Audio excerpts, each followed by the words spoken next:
This is the 2016 IZIP E3 Zuma, and I'm looking at a medium frame size here. It does come in large, and the difference is sort of an 18-inch seat tube versus 20-inch, and there's even a step-thru model that's going to be a little bit more approachable for people who don't have that standover height. Of course, you can swing your leg around the back, but if you include a rack on this thing, which they do sell, they sell a matching rack, matching fenders, optional LED lights, you know, that's going to be a little bit more difficult to do.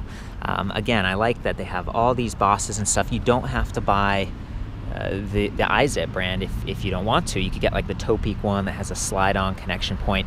Even front rack bosses here, so you could potentially add some, I guess, connectors right here for panniers, maybe a basket. Sometimes those little extra eyelets help to support fenders so they don't rattle so much.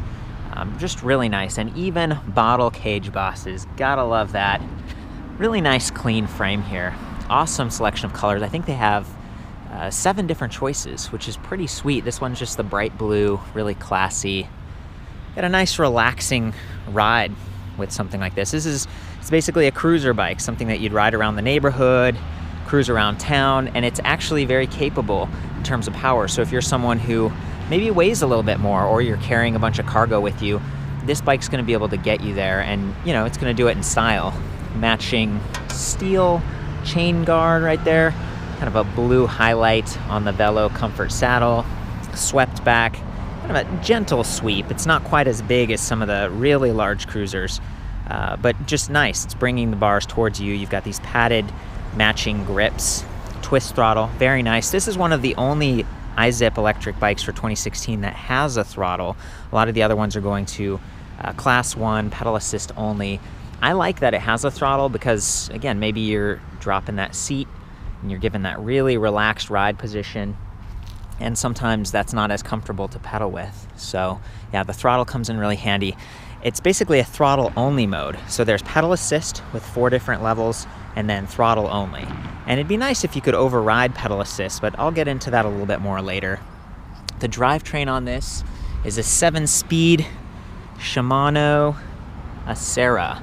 Okay, that's 3 steps up from their base level. It's like tourney, and then one more, and then a Alivio. So these are still kind of entry level, but it's not as low as the tourney. So I definitely appreciate that. And they've got this really big outer ring, so it's 11 by 36. Those are the options: 11 teeth on the smaller sprocket, and then 36 on the larger one. Relatively large front chain ring with a plastic guide on both sides, so you can see that's going to keep the chain on track.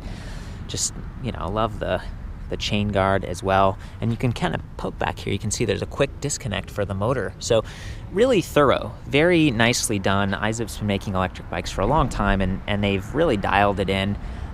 Some of the things that stood out to me as being like electric bikes more specific or catering to e-bikes, in addition to that chain guide, are the tires. So these are Kenda Conniption 26 by 2.3. So 2.3 is like the diameter. Gives you a little bit more comfort and cushion, and maybe a little bit more traction as well. They have a pretty wide range of tire pressures that they recommend for this. It's like 30 to 80 PSI. So the lower the tire pressure, the more comfortable it's going to be, but the less efficient it's going to be. And you know, you've got the motor, so it's okay if it's a little less efficient. At least that's sort of how I think about it. So that's nice, especially for the added weight. This bike isn't actually that heavy. It's like 54 pounds for the medium here. And, you know, that's decent. That's decent with the integrated battery towards the center. It's not like you have a big, heavy rear rack. The motor itself is fairly heavy. Before I get there, though, I want to call out that these are pre-slimed tubes. So in addition to having comfortable tires, you've got tubes that are going to be maybe self-sealing. If you're out there and you get a puncture, at least if you add some air, you could bring along a mini pump. So anyway, back to the motor. This is an internally geared 500 watt nominal, 650 watt peak, 40 Newton meter Curry electro drive. So internal gearing means that there's like these plastic gears in there, 3 of them, planetary gearing, and there's a motor in the middle that spins quickly, and it sort of upconverts that speed into more power. And it is zippy. I mean, this thing really takes off.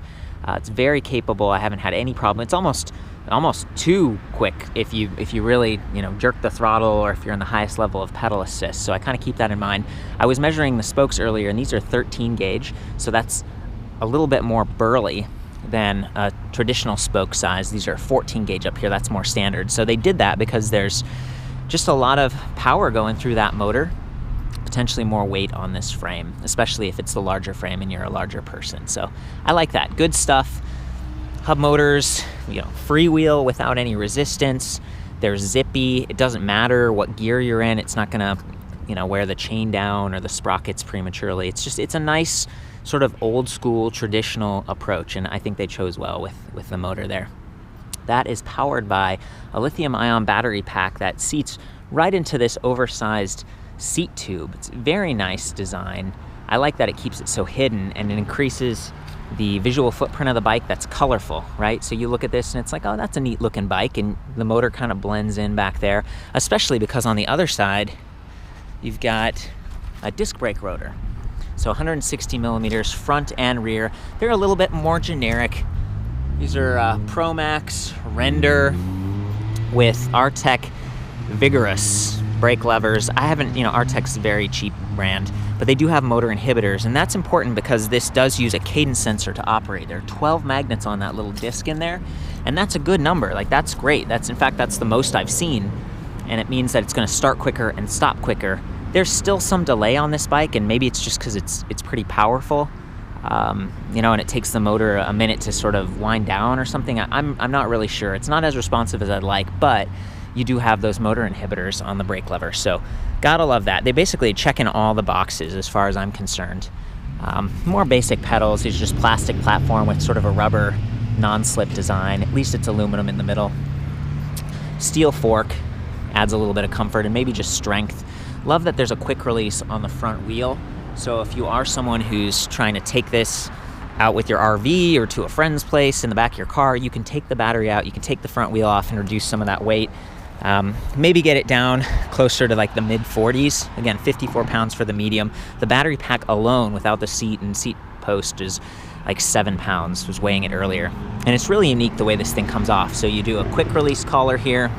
You can just lift up like that.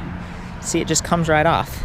So that's the battery, that's the seat and everything. And of course, there's another quick release there. You can adjust the seat post height and just dial in your fit. I have it pretty high because I tend to like to extend when I'm riding. I like to pedal actively. So we were talking about, this is a 48 volt, 8.7 amp hour pack. That's pretty good. You get good power, and it's fairly compact in my opinion. You'll notice that there's a different looking plug on the bottom of it versus this plug on the outside of the bike. This is where you'd charge the bike if you left the battery in. Like, a lot of people will park this in their garage and just plug it in near the workbench, or maybe even bring it in your room. Other people might, you're at work, you don't want the seat and stuff to get stolen, because you'll notice that was all quick release. There's no lock. Curry does sell sort of a hex wrench star bolt that's more secure, but it's still not the same as like a keyed lock. So just keep that in mind. It's more of a neighborhood, suburban type of bike. Anyway, the different kind of configurations on the plug work with this charger. This 3 amp charger, it's about 2.2 pounds. It's metal. Feels actually it feels maybe like a plastic and aluminum possibly. Anyway, 3 amps. It's got a little fan in it. It feels fairly rugged. It's not the smallest thing I've ever seen, but I've seen very similar ones for years and years, and they seem to hold up all right. So coming right out of the charger is this little metal, almost looks like a microphone cable plug, and that's what will plug into the side of the bike. In order to plug in directly to the battery, they had to do a different interface, and that's this big blocky thing. And so this is a little dongle that you kind of connect into the charger. I feel like that would be easy to lose, and it's just sort of an extra step. It's not ideal. It'd be nice if they just used one charging format plug, but they didn't for whatever reason, probably to keep it a little bit more affordable. So you might want to zip tie this to the wire for the main plug, or just kind of keep an eye on it so you don't lose that. And the price on this is actually a little bit lower than 2015. It's dropped from $25.50 to $24.99. Just that, fun sort of marketing price point. And yeah, I'm definitely enjoying it. The one question mark is, I would probably deflate the tires a little bit on this one because it's feeling a little bit jarring at those higher speeds. It does hit 20 miles per hour fairly easily, especially in throttle mode. I'm glad that there are 4 levels of pedal assist. You know, you could add something like a thud buster or a body float suspension seat post, and that would help, but you'd really have to crank it down so that it doesn't slide down into that battery. Okay, there we go. Perfect. So yeah, you could replace that seat post. It's 31.6 millimeter diameter, and they give you a 300 millimeter length. Plenty, in my opinion, for that reach I was talking about. So to activate the bike, all you have to do is come up to this little display panel and hold the power button. This is new for 2016. So we do that, it says on, and then it goes to 0. And that's sort of your speed, miles per hour. The battery, it says there's only 1 bar left. It's a 5 bar capacity, so you don't get a percentage or anything. It's not quite as precise, but you get bars, and they help you determine how full it is. If we arrow down, you see how it turns to a big 0 there? I'll do it again. That means throttle mode. So it's like no pedal assist, but the throttle will activate. As soon as I start arrowing up, you can see 1, 2, 3, 4, and that's the highest. So that's gonna give you the most power. I found that in level 1, it gets me up to about 10 miles per hour. It still starts a little bit abruptly because the motor is so powerful, but again, the speed's gonna be more limited. So if you're riding through a park or, you know, on a sidewalk like I am, and you don't want to scare people, you can use that lower level of assist. I'm gonna go ahead and take it all the way up to 4 just to show, like, you know, how quickly it responds and some of that delay I was talking about. I'm gonna start out in a lower gear, and it's probably gonna quickly outpace me. One thing I did notice about this micro shift is that it's difficult to push. It takes more effort than I'm used to. It doesn't just click, you know, you really have to push on that. And that might be because, as you can see, all the wires are nicely routed through the frame, very, very clean and beautiful, but that's a long way to go. You got the cable coming all the way down, all the way back here, and then again, this is still kind of an entry-level derailleur, so it might take a little extra effort. That might be part of it. I wanted to call out the kickstand while we're at it. It's adjustable length. It's really big and pretty sturdy, kind of loud. Okay, so let's hop on and I'll show you the assist in action.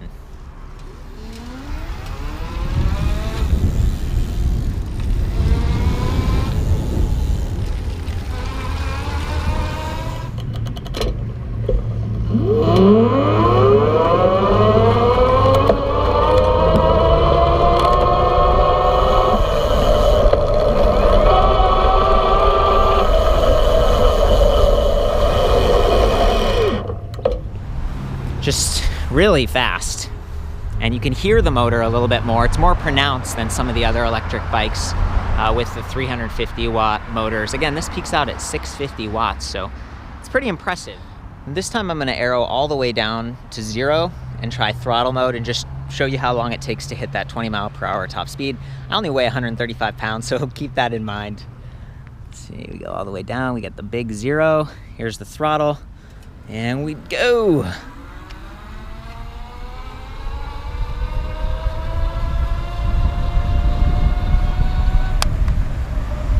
There we go. We were definitely maxing out there, so that's pretty cool. And as you can see, we were talking about those cruiser bars before. Try to give you an idea of what this looks like with me just riding. Very upright, very comfortable, and you know, my leg extension isn't full right now because of how high the seat is, but it's just nice. You can see where you're going, you can see cars and look at the horizon. I'm here in Simi Valley, which is the kind of the headquarter location for Curry Technologies, checking out their bikes today. Beautiful day.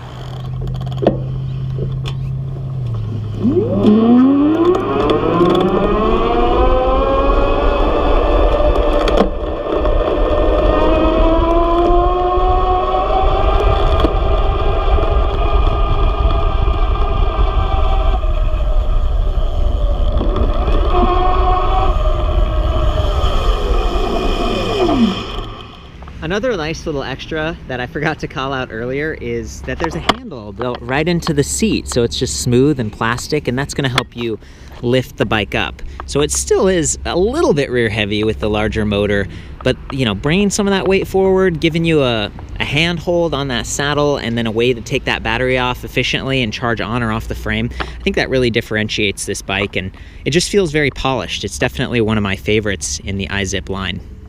Well, I got back to the warehouse. A couple times out there, I noticed that the display was sort of flashing between different numbers, and I wasn't sure if that was like miles per hour and kilometers per hour. I've been, looking at the guide. Hold it for a couple seconds. It comes on. I've been looking into the guide. I love that these buttons are backlit, and again, that's a pretty bright readout. So this would be, usable at night. If you do wire the batteries in, you can hold minus, and that'll activate the integrated light. So that's what holding minus down would do. I still don't know if you can switch between miles per hour or kilometers per hour, or maybe that's what it was doing automatically, kind of showing you 1 miles per hour and then 2 kilometers per hour. So sorry to drop the ball on that. I've read through the documentation. I do like how small and just easy this is to reach and use. I'm kind of a fan. Some of the older IZIP models had bigger sort of a console display. I'll try to show you that over here, like this, an LED console, and it could just get bumped and broken more easily. As you see there, it looks like this one kind of got cracked.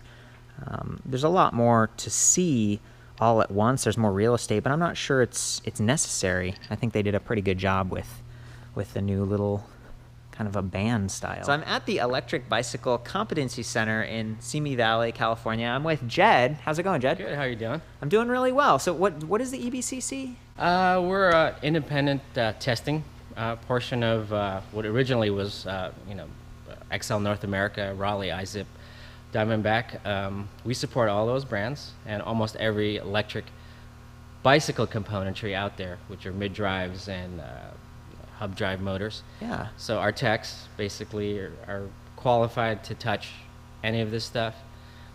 And, we'd like to basically be able to teach IBDs. Yeah, independent bicycle dealers. Correct.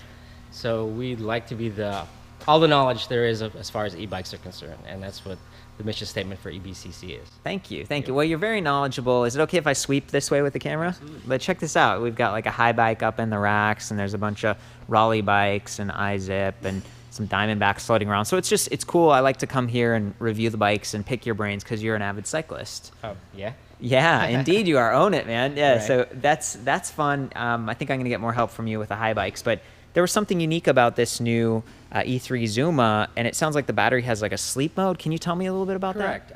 After 30 days, it goes into a sleep mode. Basically, it saves itself. Okay. The only way you're able to bring it back alive is by attaching a charger to it that basically reactivates the BMS, the battery management system, in the battery, and it's usable again. Okay. You're not able to start it with the power button. Yeah. On the bicycle because there will be no power. So we need to actually activate the battery to do that. And this one has the 2 different ports, so either one of them, basically you just plug the battery in, whether it's on the bike or off, and that sort of resets it, and it's like, oh, okay, I'm awake now. Right. Definitely a lot of fun. Pretty good option for a cruiser, decent price point. For the full write-up on this and some other cruiser-style e-bikes, I'll see you back at ElectricBikeReview.com. Ride safe.